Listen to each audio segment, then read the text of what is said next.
Salve família vascaína! Sejam bem-vindos aí a mais um vídeo no canal. Eu sou o Thiago, você está no canal Vasco em Família. Se não for inscrito aqui, já dá aquela moral, se inscreve no nosso canal.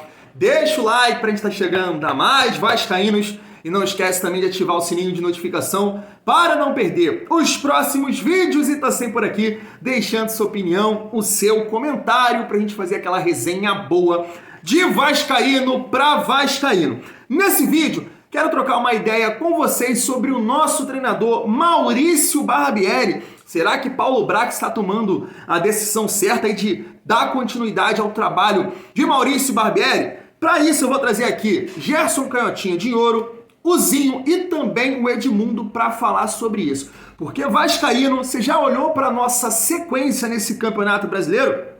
Nesse momento o Vasco está na 16ª colocação, enfrenta São Paulo, Fortaleza fora, um clássico contra o Flamengo e depois Internacional fora, uma sequência bem complicada. Será que não é o momento de pensar na demissão desse treinador, já que o desempenho, jogo após jogo, só vem caindo?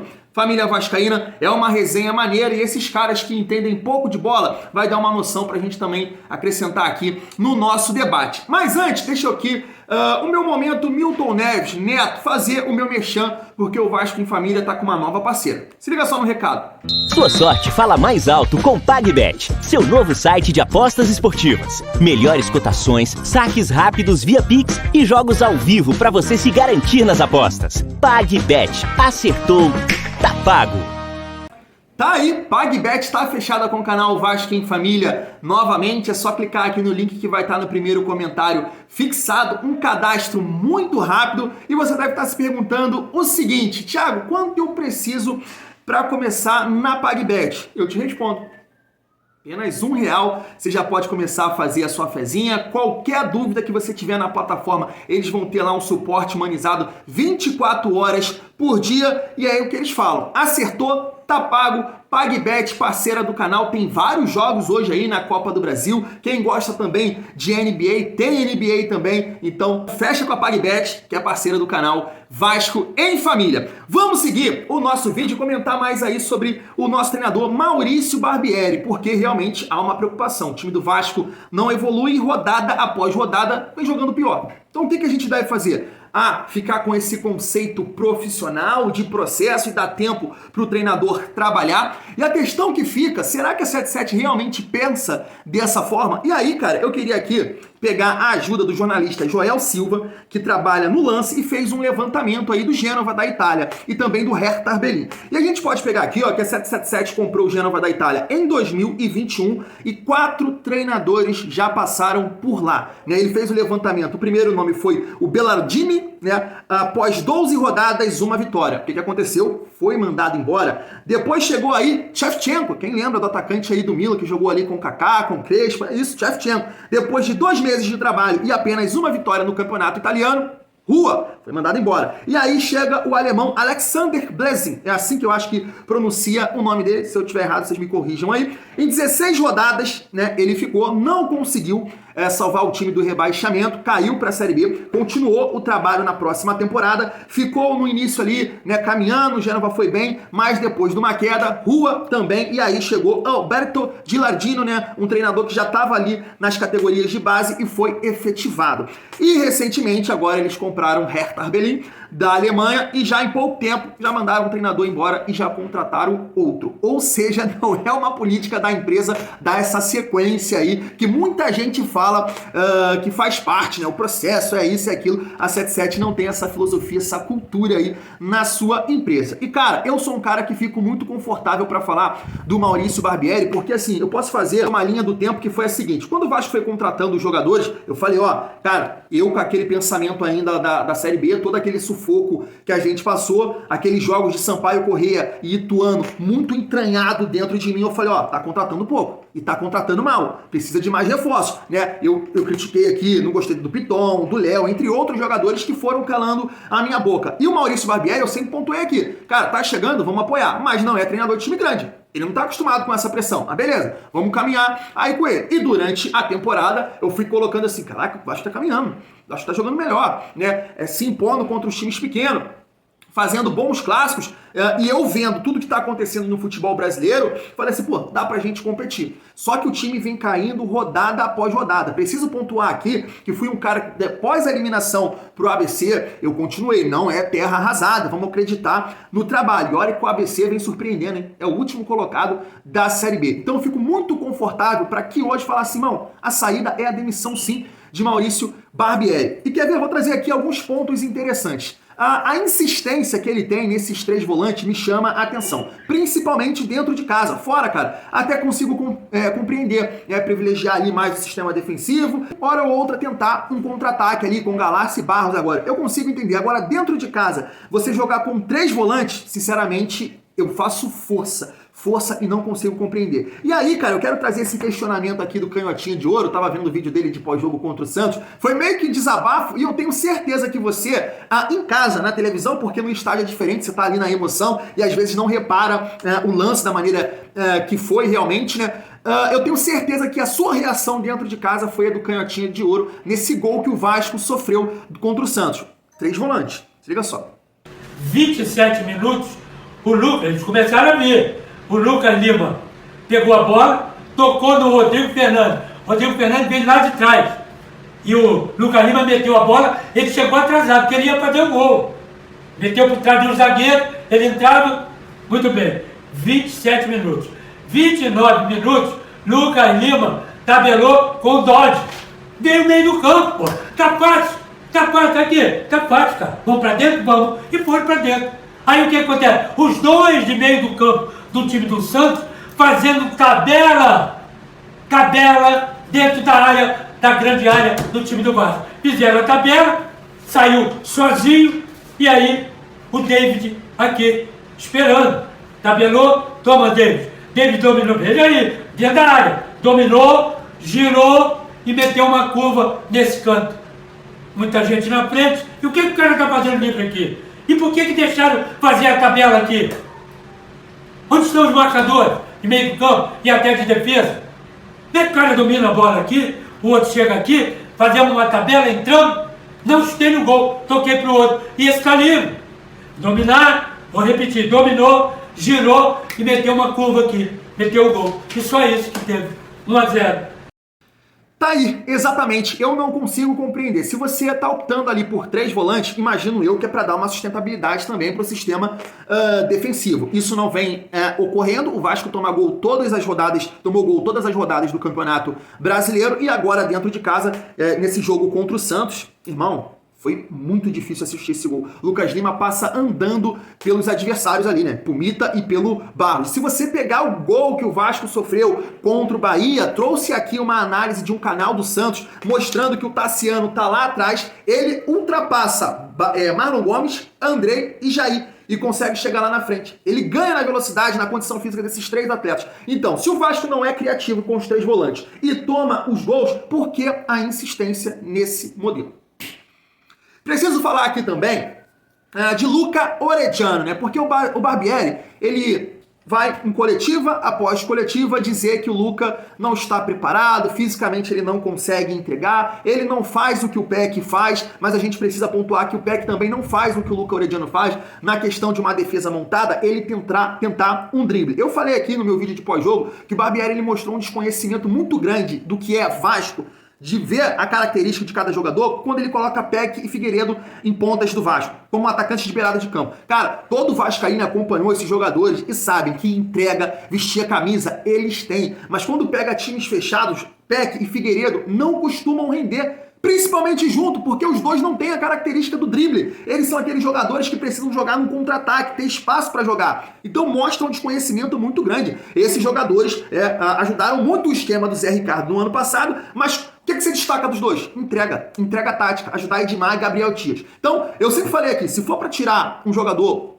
como o Alex Teixeira, testa o Eric Marcos, porque tem mais característica de ponta do que o Figueiredo. Pois bem, então ele diz que o Luca Orediano não pode entregar na beirada de campo. A minha pergunta que fica é, será que você não deveria achar um sistema de jogo, um modelo, segurar mais o volante, em vez de você dar liberdade para 2, como ele deu para o Galaça e para o Barros, segurar um do lado do Jair, ali pegando o exemplo do jogo contra o Santos, e dar essa liberdade para o Luca Orediano, talvez segurar um pouco o Pumita, que não vive um momento tão bom defensivamente, e o Luca Orediano poder jogar esses jogos dentro de casa pela sua característica do drible? Edmundo falou isso aqui, se liga só. Eu achei que ele entrou bem, sim, mas acho que ele entra em posição errada. Embora ele jogasse por aquele setor ali, quando ainda jogava no Vélez, e por isso o Vasco foi lá, comprou ele por um valor altíssimo mesmo, né? E se ele atingir as metas, eu não posso fazer isso aqui. Mais 2 milhões de dólares. Então vai ficar mais caro ainda. Só que é aquela coisa, é o pragmatismo.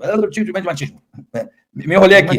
Não precisa ser pragmático. Ele só pode entrar na vaga do PEC. Exato. E aí ele tem que ajudar o Pumita lá atrás, né? E ficou isolado. A hora que o André Muniz está dizendo aí que é a enceradeira mais cara, foi uma hora que ele ficou pela ponta direita ali, sozinho. E rodando com a bola para lá. Fazia assim com a mão, inclusive, né? Exatamente, não tinha ninguém para ajudá-lo, para assessorá-lo. Futebol é coletivo, gente. Os destaques acabam sendo individuais, né? O Léo Jardim foi o destaque do jogo contra o Fluminense, né?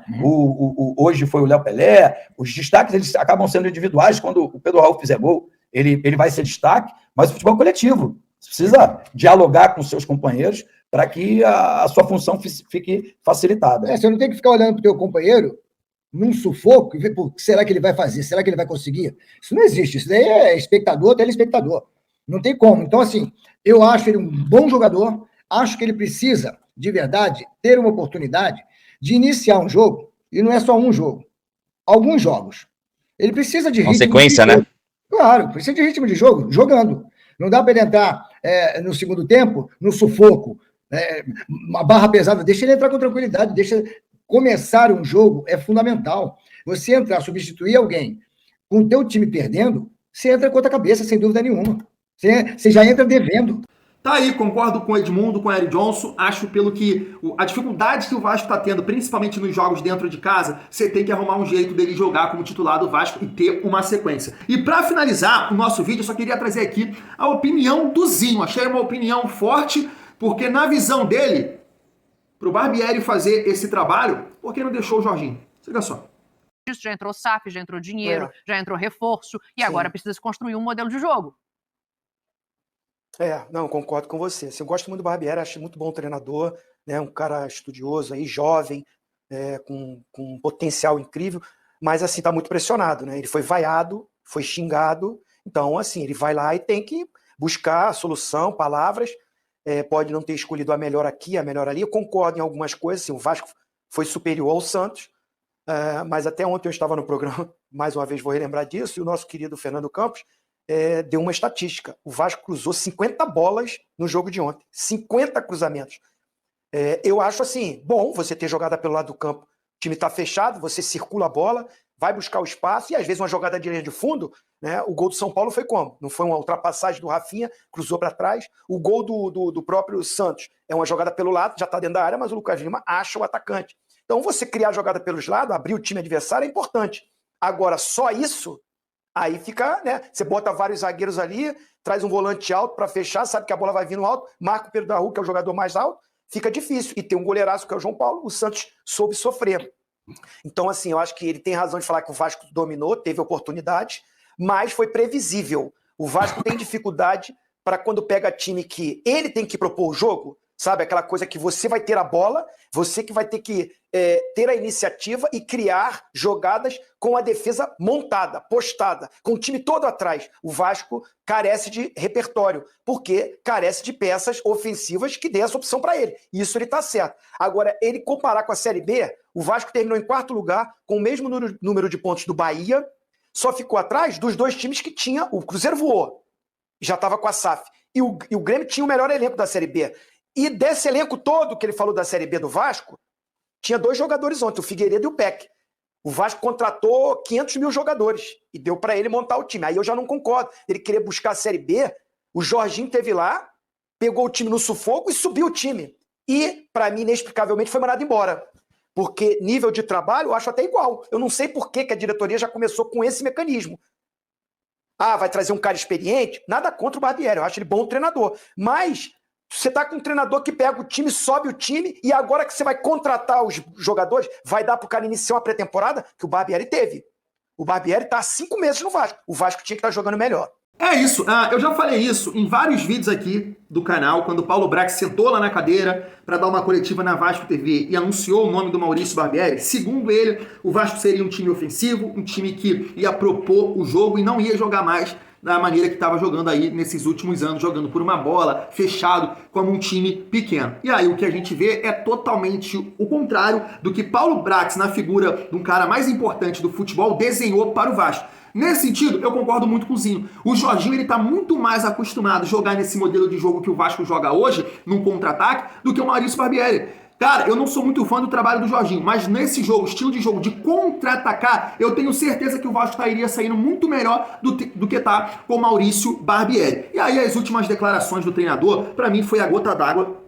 Torço para que ele possa dar a volta por cima, quero muito que ele cale minha boca, mas depois das últimas declarações, eu demitiria ele sem pensar duas vezes. Porque ele alegou o fato que o Santos nunca caiu para a segunda divisão como um empecilho do Vasco conquistar a vitória. E nessa sequência que a gente tem aí, nas próximas rodadas, a gente tem dois adversários que nunca caiu, né? São Paulo e Flamengo. Eu posso considerar que são duas derrotas, Maurício Barbieri. E ainda mais, cara, quando eu vejo a escalação do São Paulo, o time titular que tá tendo uma sequência de jogos em Sul-Americana, em Campeonato Brasileiro, em Copa do Brasil, não tem tempo para trabalhar. O elenco do São Paulo tem várias limitações. Se você pegar as últimas escalações do São Paulo, vira e mexe, o Dorival tá tendo que mudar pela condição física dos seus atletas, e aí o cara pega a história para querer culpar qualquer outra coisa a não ser ele e a sua incapacidade de falar assim, cara, essa minha ideia não deu certo. Então eu pulo pro time do São Paulo, vou botar na tela pra vocês, né? Não é o São Paulo campeão mundial, não é o São Paulo que a gente viu do Muricy, né, tricampeão brasileiro. É esse São Paulo que o Vasco tem totais condições de ganhar no sábado, 6h30 no Morumbi. Se liga, Rafael, Rafinha, Beraldo, Arboleda e Caio Paulista, né, que nem é lateral esquerdo, mas o Fernando Diniz achou ali, foi dispensado pelo Fluminense, está lá no São Paulo, né? Pablo Maia, um jogador da base, Gabriel Neves, né, que não era utilizado aí pelo Rogério Ceni, Michel Araújo, que foi também, Diniz, vai com Deus, Luciano, Wellington Rato, e aí sim acho que Calheri chama muito a atenção. Mas você vê que é um time, cara, que não tá distante do que é o Vasco. Então como é que o cara vai para uma coletiva e alega que o Santos nunca caiu? Será que lá no Morumbi, se o Vasco tiver um resultado negativo, ele vai alegar a mesma coisa? Então coloquei aqui alguns pontos para debate, quero saber a sua opinião, e a minha eu demitiria ele urgentemente, principalmente depois das últimas declarações. Família vascaína, vou ficando por aqui, tamo junto, e é muito bom ser Vasco.